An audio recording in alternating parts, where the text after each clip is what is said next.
हिंदी में यूपीएससी की तैयारी से संबंधित प्रोग्राम्स को देखने के लिए सब्सक्राइब करें स्टडी IQ-IAS हिंदी। नमस्कार, बहुत बहुत स्वागत है आप सभी का स्टडी IQ-IAS हिंदी में। मेरा नाम है अतुल जैन। जैसा कि आप सभी जानते हैं कि हमारे देश में जो आर्थिक स्थिति होती है या फिर जो सरकारों की आर्थिक स्थिति होती है वो केंद्र सरकार की एक अलग होती है और राज्य सरकारों की एक अलग होती है। केंद्र सरकार और राज्य सरकार एक संघवादी व्यवस्था में उनका बजट अलग होता है, उनकी कमाइयां अलग होती है और उनके खर्चे अलग होते हैं। आमतौर पे हम लोग जब भी देश में फिस्कल डेफिसिट यानी कि राजकोषीय घाटे की बात करते हैं, हम ऋण की बात करते हैं, तो आमतौर पे हम केंद्र सरकार की बात ज्यादा करते हैं, क्योंकि एक देश के तौर पर हम कैसा कर रहे हैं यह हम जानने के ज्यादा इच्छुक होते हैं। लेकिन इसका मतलब यह नहीं है कि अपने एनालिसिस में और अपने विचार में हमको इस बात पर नजर नहीं रखनी चाहिए कि हमारे राज्य कैसा कर रहे हैं। भाई, राज्य की भी तो अपनी एक स्वतंत्र अर्थव्यवस्था है। राज्य जो है वो भी कहीं से पैसा कमा रहा है, कहीं पर पैसा खर्च कर रहा है। राज्य भी उस खर्चे में जो अधिक खर्चा हो रहा है उसकी भरपाई करने के लिए ऋण ले रहा है। कई बार यह ऋण केंद्र सरकार से है, कई बार बैंकों से है, अन्य संस्थानों से है, कई बार दूसरे देशों से भी संभव हो सकता है, बाहर के संगठनों से भी संभव हो सकता है। तो आरबीआई की एक रिपोर्ट आई है जो कि राज्यों की आर्थिक स्थिति के बारे में बातचीत करती है। तो अगले 5 मिनट में मैं आपको आरबीआई की यह रिपोर्ट जो है कौन सी खास बातें बताती है, कौन सी खास बातें, कुछ एक इंपॉर्टेंट पॉइंट है 3-4 जो आपको पता होने चाहिए। देश की आर्थिक स्थिति की एक गहरी समझ विकसित करने के लिए ये सारे बिंदु आपको पता होने चाहिए। इन बिंदुओं के बारे में मैं आपको जल्दी से बता दूंगा। चर्चा शुरू करने के पहले आपको बता दूं कि भाई हमारा P2I बैच जो है वो 31 तारीख से शुरू हो रहा है शाम 6 बजे से, लेकिन सेल का आज लास्ट डे है। तो अगर आप AJ लाइव कोड लगाकर आज जुड़ेंगे तो आपको मात्र 4,999 में यह बैच मिल जाएगा, वरना 5,999 का मिलता। ठीक है, तो आपको एक 1,000 रुपए का डिस्काउंट मिल जाएगा इस पर आज। और अगर आप 2026 या 27 का कोर्स लेना चाहते हैं तो हमारी क्लासेस आज ही शाम 6 बजे से शुरू हो गई हैं। आप AJ लाइव कोड लगा के 26,999 और 32,999 में इन कोर्सेज को प्राप्त कर सकते हैं। 2026 का 26,999 में, 2027 का 32,999 में। इस दाम पर यह कोर्स प्राप्त करने का भी आज आखिरी दिन है। तो आज जो है इस सेल का भी आखिरी दिन है। क्रिसमस सेल हमारी आज समाप्त हो जाएगी। कल से आपको ये कोर्सेज जो हैं अपने नॉर्मल दाम पर मिला करेंगे। चलिए साहब, तो आप जिस भी कोर्स से जुड़ना चाहते हैं जल्दी से जल्दी जुड़ जाइए और अपनी तैयारी को एक सही आयाम, सही आकार प्रदान कीजिए। चलिए अब एक बार जल्दी से समझने की शुरुआत करते हैं। तो आरबीआई की एक रिपोर्ट आई है और आरबीआई की रिपोर्ट क्या कहती है? आरबीआई की रिपोर्ट यह कहती है कि भारत में राज्यों का कुल ऋण जो है, भारत में राज्यों का कुल ऋण जो है वो 93,93,317.5 करोड़ है। 93,93,317.5 करोड़ रुपए है। एक बहुत बड़ी संख्या है, बहुत बड़ा नंबर है। लेकिन यह भी याद रखिए कि भारत में बहुत सारे राज्य हैं। भारत में कोई 1-2 राज्य तो है नहीं, भारत में बहुत सारे राज्य हैं। तो इसके लिए यह नंबर जो है, इस नंबर के बड़े होने से आपको कोई चिंता की आवश्यकता नहीं है। अगर हम राज्यवार ये देखें कि ऋण किस पर सबसे ज्यादा है, तो शीर्ष के कुछ राज्य मैं आपको बता देता हूं। ऋण के मामले में सबसे आगे है तमिलनाडु। सबसे ज्यादा ऋण जो है वो तमिलनाडु राज्य पर है।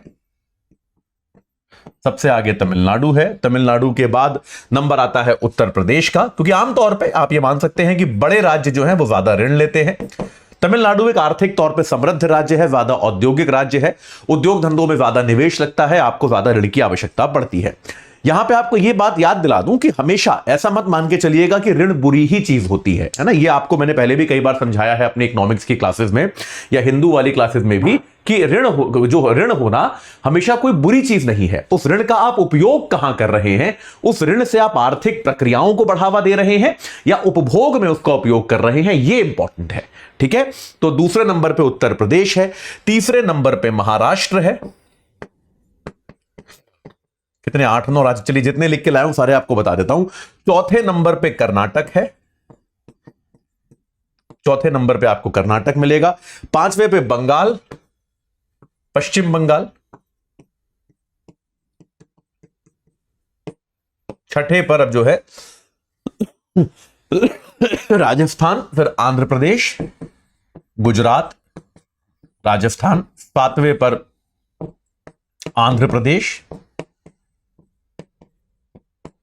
8वें पर गुजरात और 9वें स्थान पर मध्य प्रदेश जो है इस सूची में आता है। तो ये भारत के एक तरह से बहुत सारे राज्य बता दिया आपको मैंने, आपको कोई याद करने की आवश्यकता नहीं है, बस तब भी अंदाजा होना चाहिए कि राज्यों पर आमतौर पे कितना, कौन कौन से राज्य हैं जिन पर ज्यादा ऋण है। ठीक है, ये यहां पर क्लियर है। अब देखिए, ऋणों को लेकर भारत में चिंतनीय स्थिति हमको तब देखने को मिली थी जब भारत में कोविड महामारी फैली थी।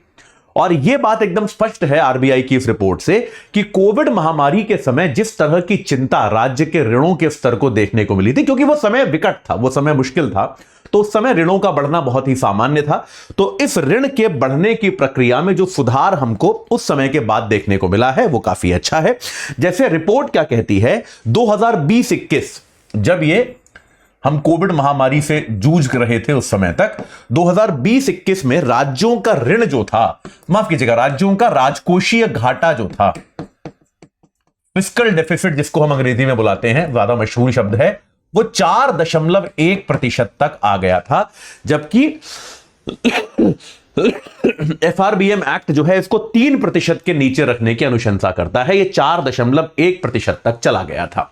ऋण का जीडीपी से अनुपात, कि ऋण और जीडीपी का आपस में अनुपात क्या है, वो 31% तक पहुंच गया था। यानी कि राज्यों का जीडीपी जितना है उसका 31% तक उन पर ऋण हो गया था, जो कि अगर आप अर्थशास्त्र जानते हैं तो आप कहेंगे सर 31% तो बहुत ज्यादा नहीं है, लेकिन राज्यों के लिए यह इंपॉर्टेंट है, क्योंकि याद रखिएगा बहुत सारे ऐसे खर्चे होते हैं जो केंद्रीयकृत खर्चे होते हैं, केंद्र करता है, तो राज्यों के लिए यह स्तर जो है यह ज्यादा है। केंद्र के लिए अगर इतना है या इससे ज्यादा भी है तो हम उतनी चिंता उसकी नहीं करते हैं।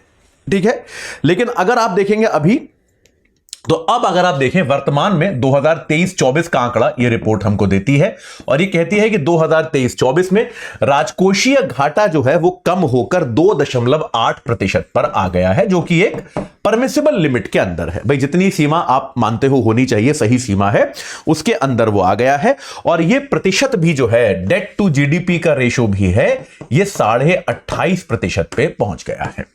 तो एक तरह से दोनों चीजें जो है उसमें आपको सुधार देखने को मिला है, दोनों चीजों में एक अच्छा परिवर्तन आपको देखने को मिला है। दो चीजें हैं जिनको ये रिपोर्ट मार्क करती है चिंता के तौर पे। पहली चीज है ऊर्जा का सेक्टर। पहली चीज ये कहती है कि विद्युत में, ऊर्जा के मामले में राज्य अभी भी बहुत ज्यादा घाटा उठा रहे हैं। ये हमने देखा है अक्सर कि राज्यों के जो डिस्कॉम्स होते हैं, जो आपके पावर कंपनीज होती हैं, वो घाटे में चलती हैं और राज्य अभी भी बिजली को लेकर बहुत ज्यादा घाटे में है।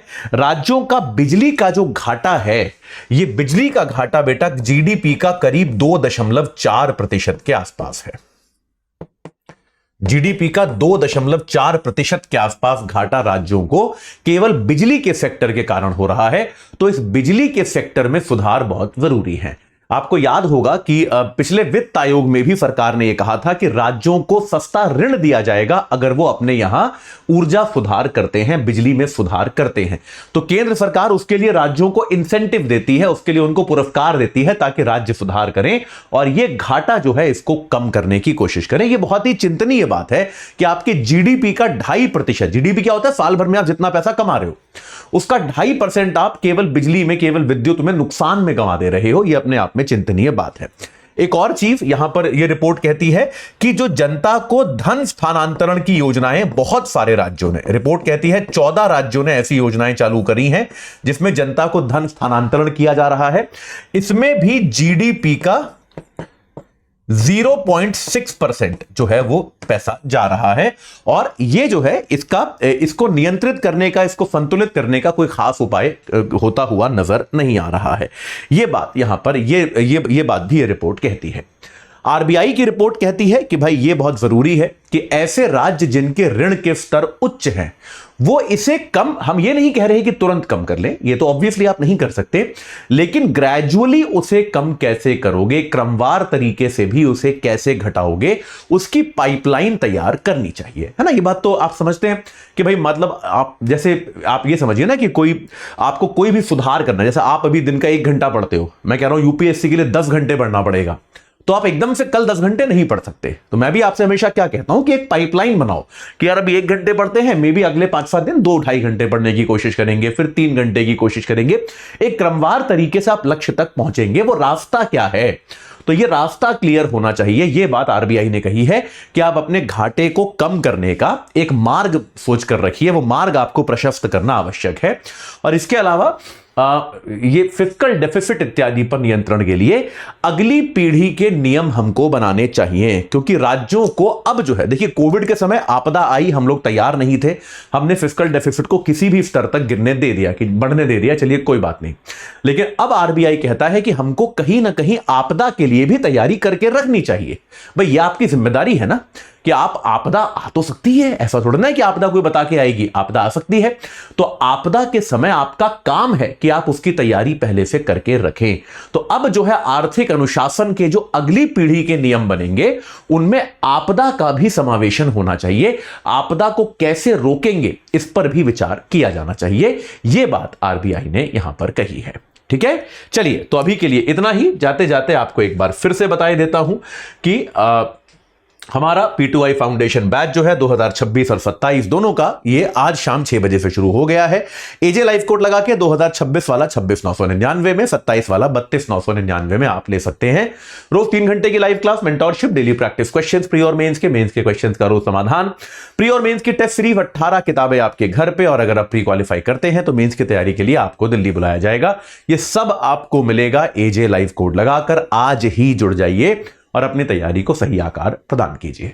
इस चर्चा से जुड़ने के लिए आप सभी का बहुत बहुत धन्यवाद। हिंदी में यूपीएससी की तैयारी से संबंधित प्रोग्राम्स को देखने के लिए सब्सक्राइब करें स्टडी IQ IAS हिंदी।